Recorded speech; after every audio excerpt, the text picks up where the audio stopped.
നമസ്കാരം. ഇത് ഹിന്ദുക്കളിലെ ഒരു ഗതിയും പരഗതിയും ഇല്ലാത്തവർക്ക് വേണ്ടി ഉള്ള ആത്മീയ അറിവുകളാണ്. ഇത് പ്രത്യേകം പറയാൻ കാര്യം, പ്രബലരായ പലരും ഇത് കേട്ടിട്ട് അവരുടൻ തന്നെ വിട്ടിട്ട് പോകുന്നതായിട്ട് കണ്ടിട്ടുണ്ട്. അവർക്ക് വേണ്ടിയല്ല, അവർ ദയവായി ഇത് വിട്ടുപോവുക, ഇത് അബലരായ ഹിന്ദുക്കൾക്ക് വേണ്ടിയുള്ളതാണ് എന്ന് പറഞ്ഞുകൊള്ളട്ടെ. സത്യത്തിൽ എൻ്റെ ഈ പ്രഭാഷണം കേൾക്കേണ്ട ആൾക്കാർ വേണ്ടത്ര ആത്മീയ ശക്തിയില്ലാതെ നേരത്തെ തന്നെ ഭൂമിയിൽ നിന്ന് കടന്നുപോയി. പിന്നെ അവശേഷിക്കുന്ന ചിലരുണ്ട്, അവരാണ് ഇങ്ങനെ വൈകാരികകളും ബലഹീനതകളും സാമ്പത്തിക ബുദ്ധിമുട്ടുകളും ആഗ്രഹങ്ങളും ഒക്കെ വെച്ച് ഇങ്ങനെ വിഷമിച്ച് കഴിയുന്നത്. അവർക്ക് വേണ്ടി മാത്രമാണ് ഞാനിത് പറയുന്നത്, പ്രബലരായ ആൾക്കാർക്ക് വേണ്ടിയല്ല എന്ന് പ്രത്യേകം ഓർക്കുക. നമ്മുടെ എല്ലാ ആത്മാവിൻ്റെ ശക്തിക്കുറവാണ് നമ്മൾ പല രൂപത്തിൽ ആയിപ്പോയത്. നമ്മൾ ബലഹീനരായും ഇരുണ്ടതായും ഒക്കെ ആയിപ്പോയതെന്ന് മനസ്സിലാക്കുക. മനസ്സിലാക്കിയിട്ട് അത് പരിഹരിക്കാനുള്ള മാർഗം ശ്രദ്ധിക്കണം.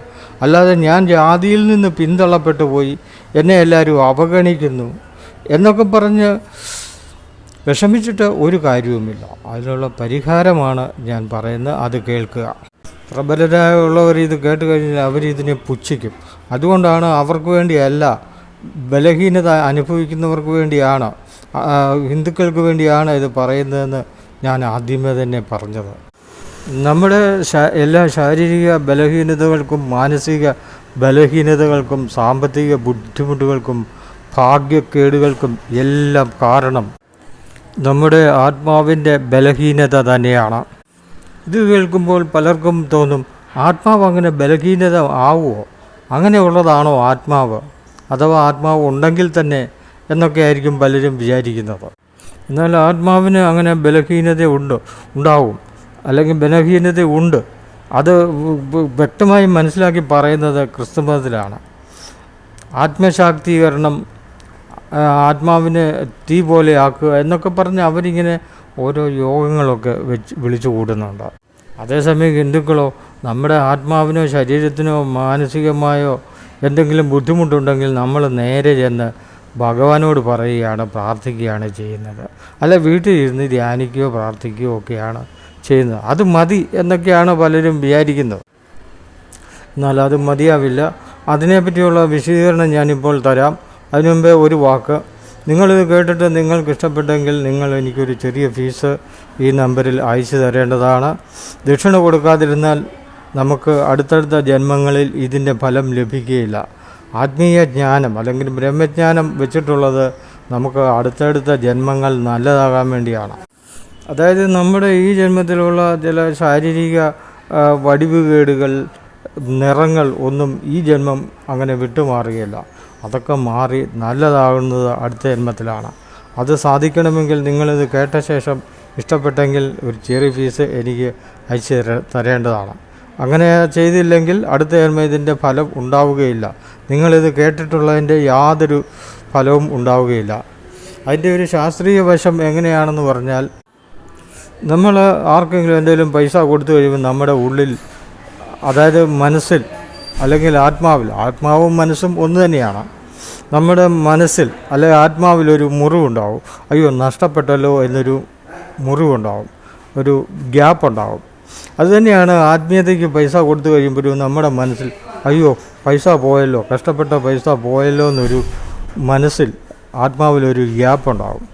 ആ ഗ്യാപ്പിലേക്കാണ് നമ്മുടെ ഈ അറിവ് കടന്നു ചെല്ലുന്നത്. അപ്പോൾ ആ ഗ്യാപ്പിൽ അത് അറിവ് ചെന്ന് അവിടെ ഫില്ലാവുകയാണ്. അങ്ങനെ പൈസ കൊടുക്കാതെ ഇത് കേട്ടു കഴിഞ്ഞാൽ നമ്മുടെ ആത്മാവിൽ മുറിവൊന്നും ഉണ്ടാവുകയില്ല, ഗ്യാപ്പുമില്ല. അത് അടുത്ത ജന്മങ്ങളിൽ ഫലപ്പെടുകയും ഇല്ല. അപ്പോൾ ആത്മാവ് ദുർബലപ്പെടുന്നതിനെപ്പറ്റി ഹിന്ദുമതത്തിൽ അത്രയൊന്നും പറഞ്ഞു കേൾക്കുന്നില്ല. എങ്കിലും ദുരൂഹമായി പഠിച്ചാൽ നിഗൂഢമായി ഈ വേദ ഉപനിഷത്തുകളിലെല്ലാം ഇതിനെപ്പറ്റിയുള്ള സൂചനകളും പരാമർശങ്ങളും ഉണ്ട്. അതെങ്ങനെയാണ് നമ്മുടെ ആത്മാവ് ദുർബലപ്പെടുന്നതെന്നാൽ, നമ്മുടെ പാപങ്ങൾ, കഴിഞ്ഞ ജന്മത്തിലെ ചില കർമ്മങ്ങൾ ഒക്കെ കൊണ്ട് നമ്മുടെ ആത്മാവ് ദുർബലമാവും. ആ ദുർബലമായ ആത്മാവ് വീണ്ടും ജനിക്കുമ്പോൾ നിറമുണ്ടാവില്ല, കഴിവുകളുണ്ടാവില്ല, ഭാഗ്യങ്ങളുണ്ടാവില്ല, ശരീരം വടിവ് ഇല്ലാതെയൊക്കെ ജനിക്കും. ഞാനും അങ്ങനെയൊക്കെയുള്ള ആളാണ്. ചെറുപ്പത്തിൽ എനിക്ക് പലവിധ രോഗങ്ങളും ദുർബലമായ ശരീരസ്ഥിതിയും ഒക്കെ ആയിരുന്നു. അങ്ങനെയാണ് ഞാൻ ഇതിനെപ്പറ്റി കൂടുതലായി പഠിക്കാനിടയായത്. ഇത് അറിയാത്ത ഒത്തിരി പേരുണ്ട്. അവരൊക്കെ ഇങ്ങനെ എൻ്റെ കൂട്ടുള്ള ശരീര വടിവോടൊക്കെ ജനിച്ചു കഴിഞ്ഞാൽ അവർക്ക് ആയുസ്സില്ലാതെ പെട്ടെന്ന് മരിച്ചു പോകും.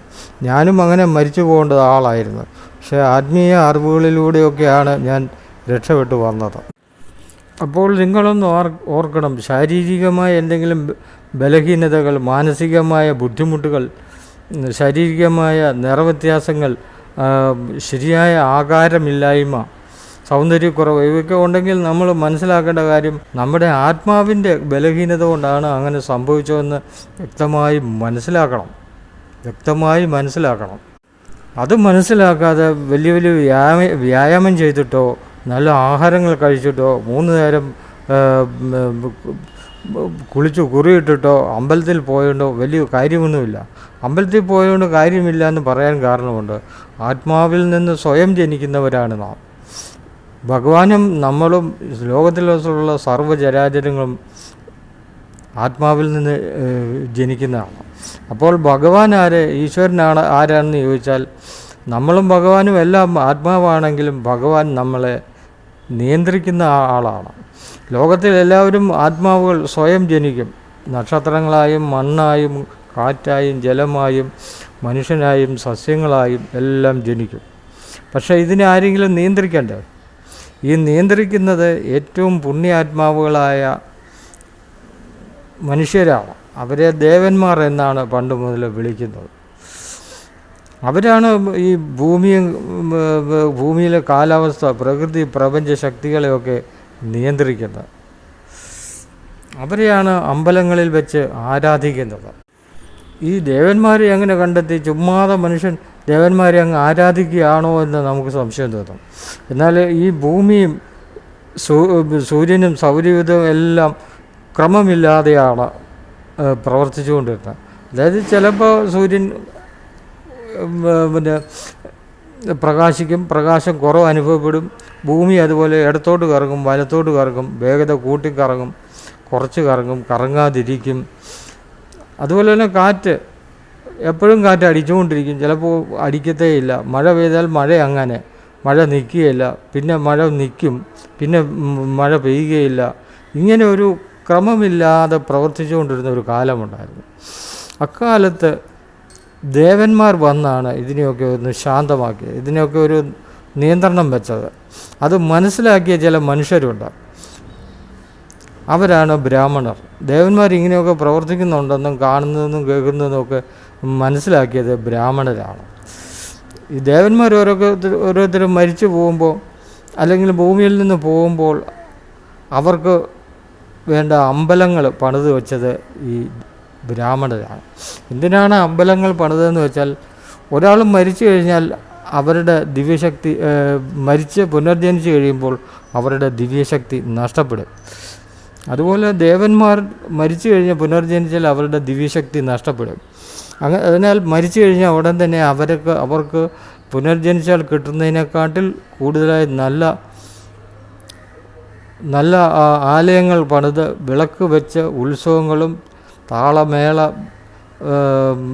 പക്കങ്ങളും ആഹാര നിവേദ്യങ്ങളും ഒക്കെ കൊടുത്താണ് അവരെ ആരാധിക്കുന്നത്. അതായത് ഒരാൾ പുനർജനിച്ചാൽ എന്തൊക്കെയാണോ കിട്ടുന്നത് അതിനേക്കാൾ കൂടുതലാണ് ഒരു അമ്പലത്തിൽ അവർക്ക് ലഭിക്കുന്നത്. അതുകൊണ്ട് പുനർജനിക്കുകയില്ല.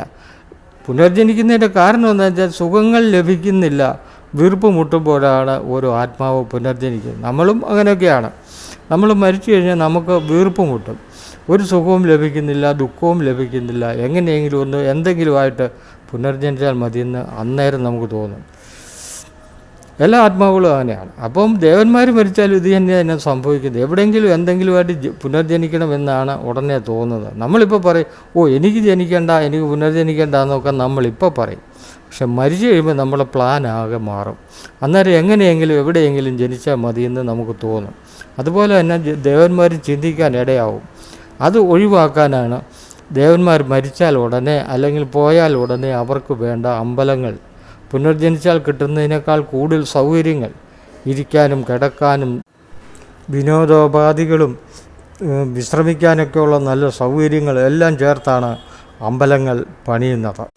അപ്പോൾ ചുരുക്കത്തിൽ ദേവന്മാർ പ്രകൃതി പ്രപഞ്ച രക്ഷകരാണ്.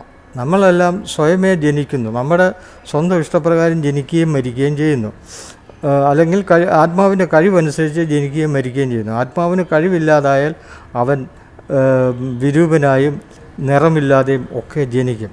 ഇതിനുള്ള പരിഹാരമാണ് ബ്രഹ്മജ്ഞാനത്തിലൂടെ നമുക്ക് ലഭിക്കുന്നത്. അതേപ്പറ്റി കൂടുതലായി അടുത്ത വീഡിയോയിൽ പറയാമെന്ന് വിചാരിക്കുന്നു. ഇത്രയും കേട്ടതിൽ നിന്ന് ഇതിൻ്റെ പ്രയോജനം അടുത്ത ജന്മങ്ങളിലും വേണമെന്നുള്ളവർ നിങ്ങളാൽ കഴിവുള്ള ഒരു ചെറിയ ഫീസ് എനിക്ക് ഈ നമ്പറിൽ അയച്ചു തരിക. നന്ദി.